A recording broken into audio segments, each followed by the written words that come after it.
Hi guys, it's Ray here from City Fan TV, and you will recognise Scott Martin, who is a football analyst for Total Football Analysis. How are you doing, Scott? Doing well. How are you, Ray? I'm doing very well indeed, mate. Very well indeed. And you know, some of you guys might have already seen the video we did, recorded on Friday about Jules Koundé, and we were chatting about centre backs because City need a new right-sided centre back. And as of recording this, we've just heard that John Stones is out injured, who is a right-sided centre-back. So City are in, a terrible situation at the moment. Now, the way things have gone over the summer, to just give you a very quick recap, we wanted Kalidou Koulibaly. We offered, I believe, about 55 million euros. Napoli wanted 70 or 80. City wouldn't go there. And we were hoping and hoping and hoping, and nothing happened. So we went down the list. Next on the list, I believe, possibly was Jimenez, but his price is just astronomical, so City wouldn't go there either. Then we went for Jules Koundé, and we offered about 50 million euros, I believe, and maybe Otamendi going the other way as well. Sevilla wanted 70 million, and possibly not Otamendi. And so that deal didn't happen, even though Koundé wants to leave. So very quickly we went down our list, because we have a list of targets. And we went to Ruben Diaz, offered the money, and his club said yes, and they wanted Otamendi. And so it seems very, very quickly, because we were recording a video about Koundé on Friday, and then the news about Diaz came out properly on Friday, and then by today we're talking about him doing his medical. He looks like he's said his goodbyes. They made him captain yesterday for the game. He scored a goal. We've seen a picture of him and his girlfriend getting ready to go. They're in a car. I think people think they're in a private jet. I think they're actually in a Mercedes car, as someone told me.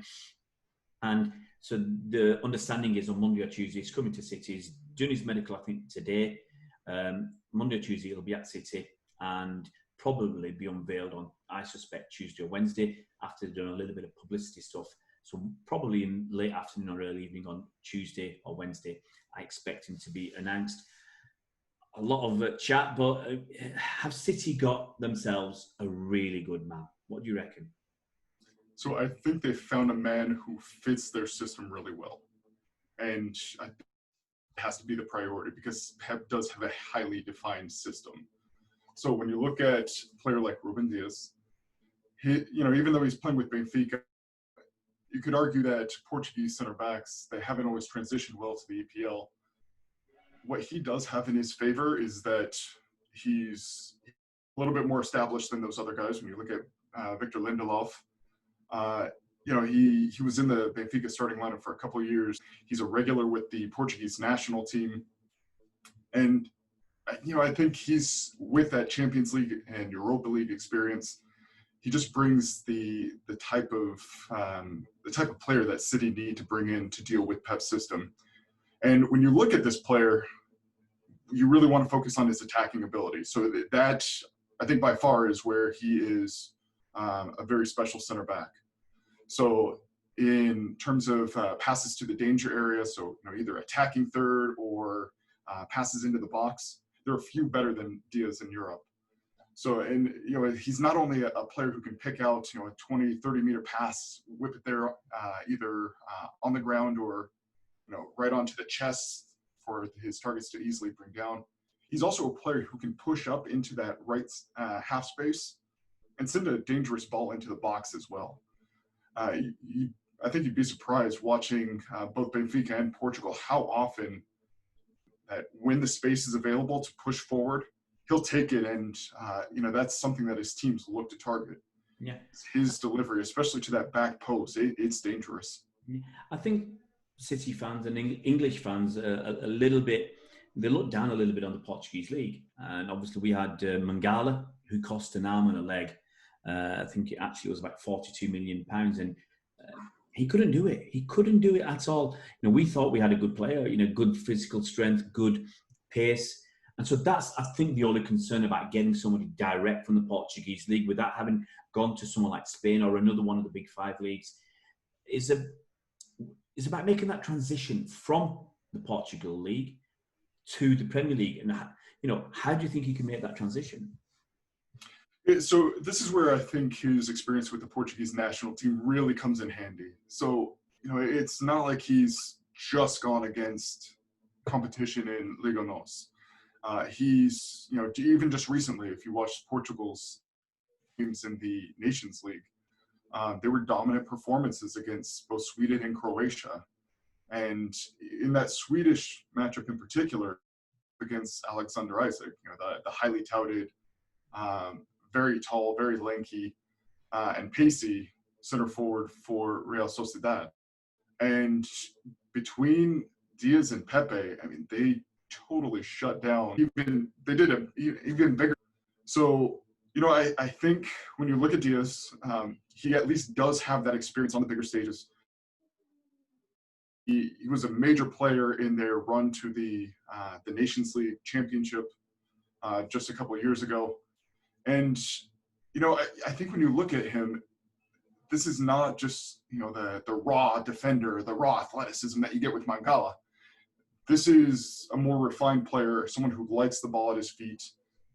And, when you look at defenders, you can maybe make the argument that Jules Koundé makes a better signing because he does account for some of the defensive flaws in the team. But when you look at Diaz, I think the comp is a little bit closer to Laporte. Yeah. So this is a guy who does receive the ball at his feet, and he's very good at picking out the long targets, but also just managing possession in and near the ball. So he's very intelligent with possession.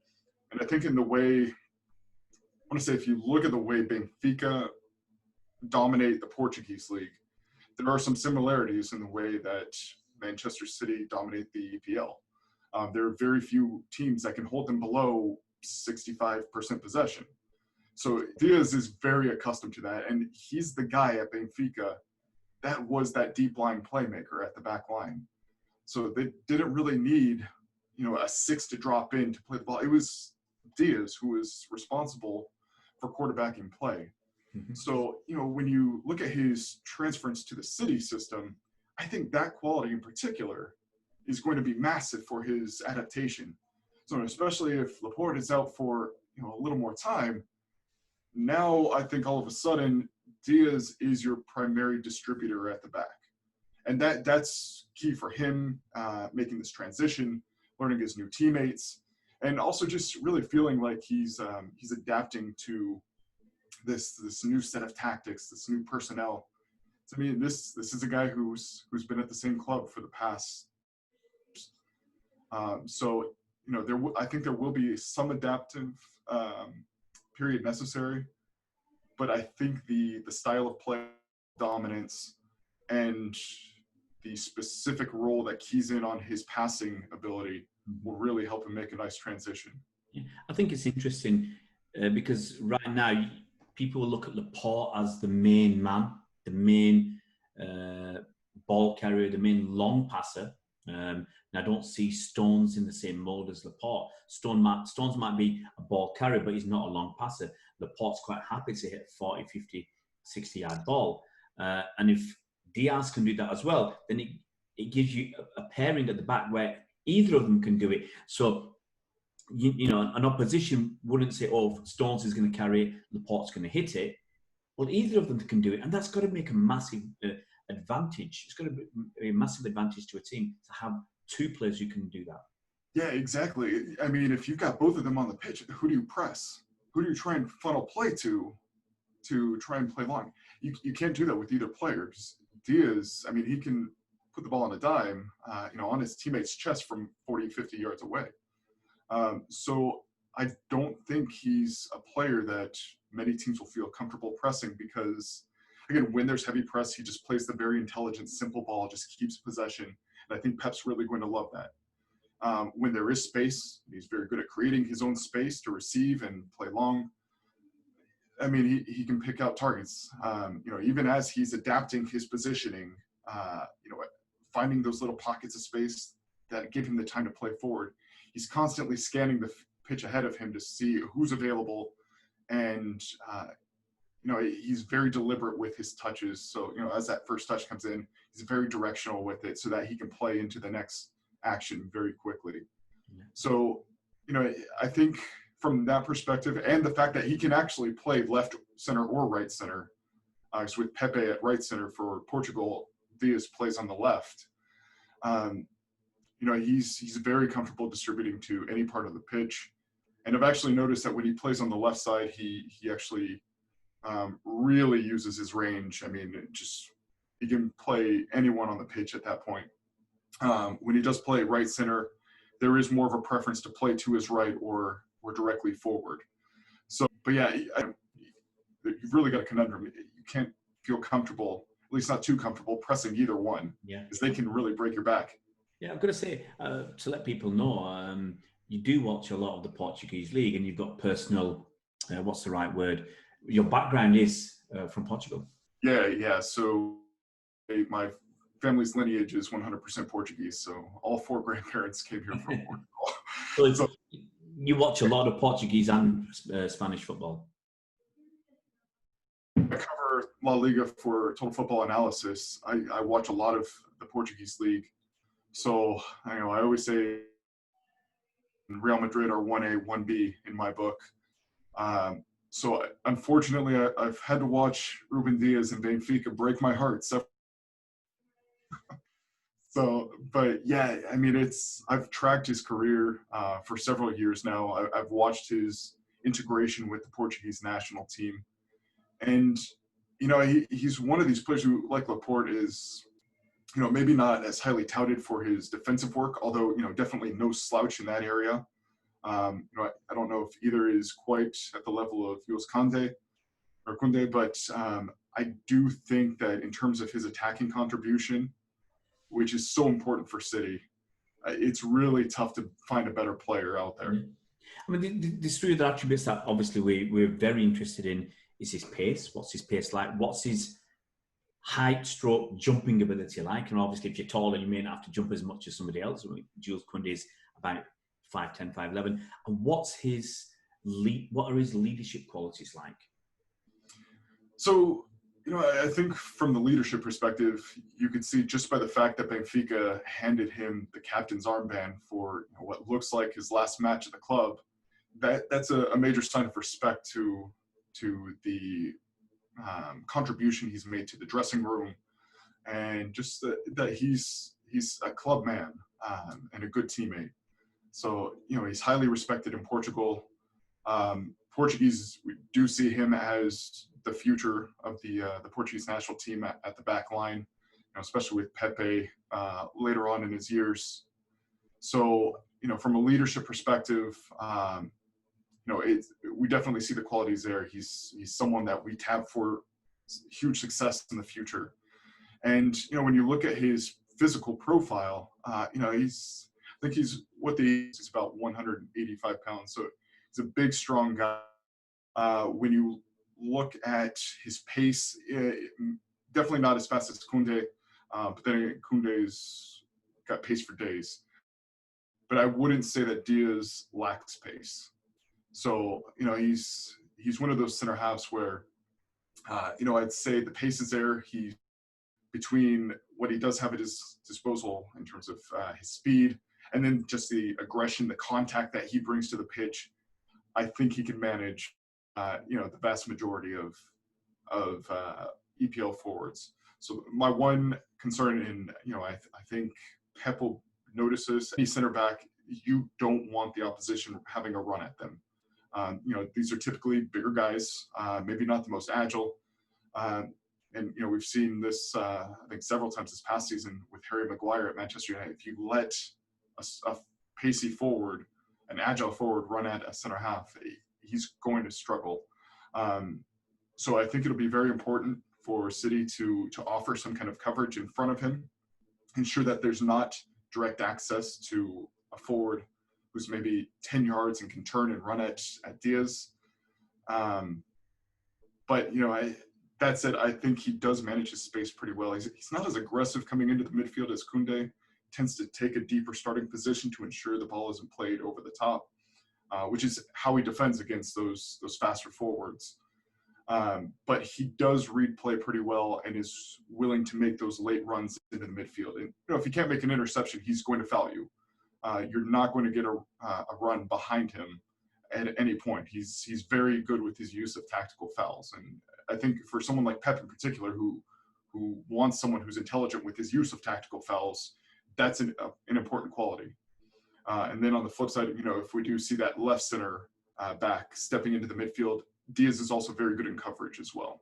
So he's very smart with his coverage. He's quick to notice that his teammate might need support. So, I think in terms of his defensive work, he's a little more the preventative type rather than just the aggressive ball winner who's totally engaged at all times. But, that's not necessarily a bad quality, especially when you do have Walker or Fernandinho in front of you who can, offer that little bit of physicality that forwards aren't having a run at the center halves.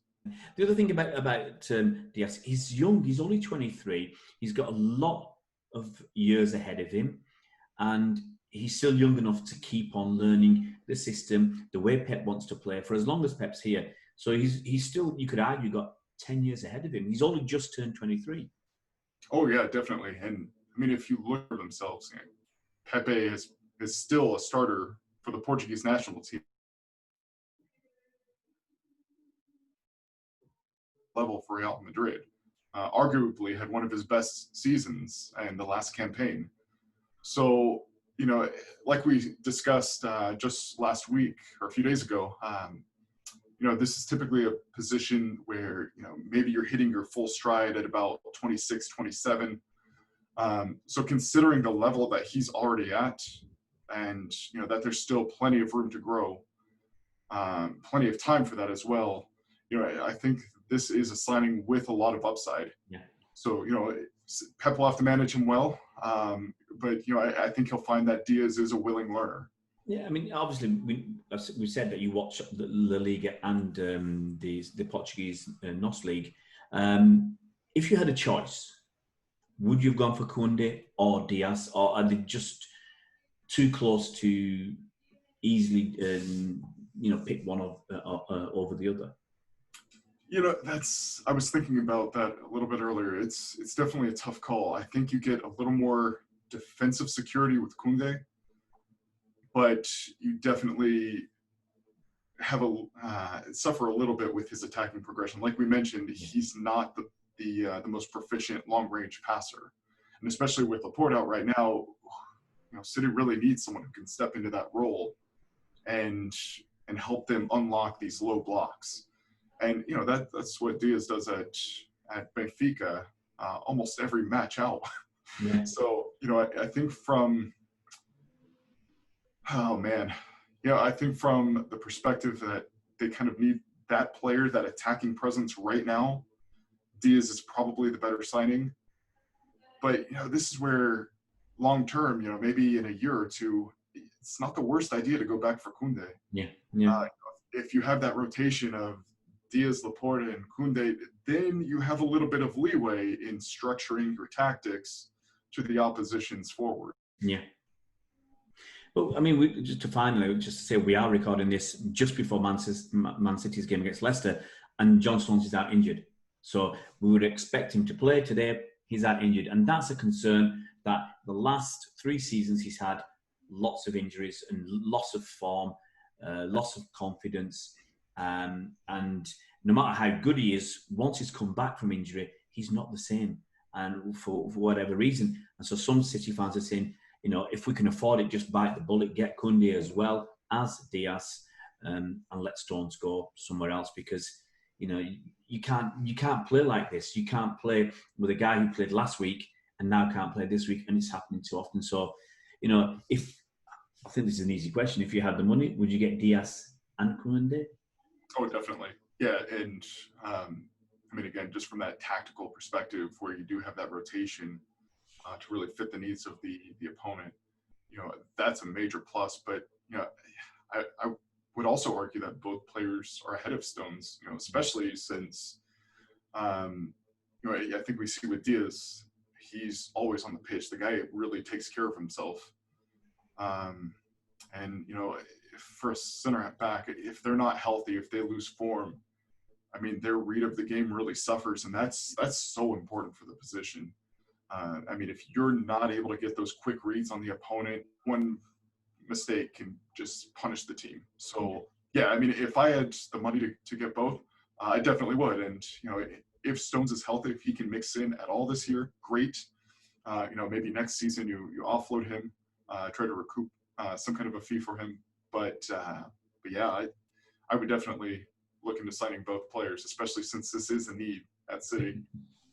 Fantastic. Once again, Scott, I've got to say a big thank you for coming on and giving up your time to help and inform the viewers that we have that will watch this video about Ruben Dias. And yeah, I mean, it looks like it's going to happen. And I hope he has every success. So thanks once again, Scott. Oh, yeah. Thank you for having me. And yeah, for the sake of the Portuguese national team, I hope he has a lot of success. Thanks very much, Scott. All right, thank you.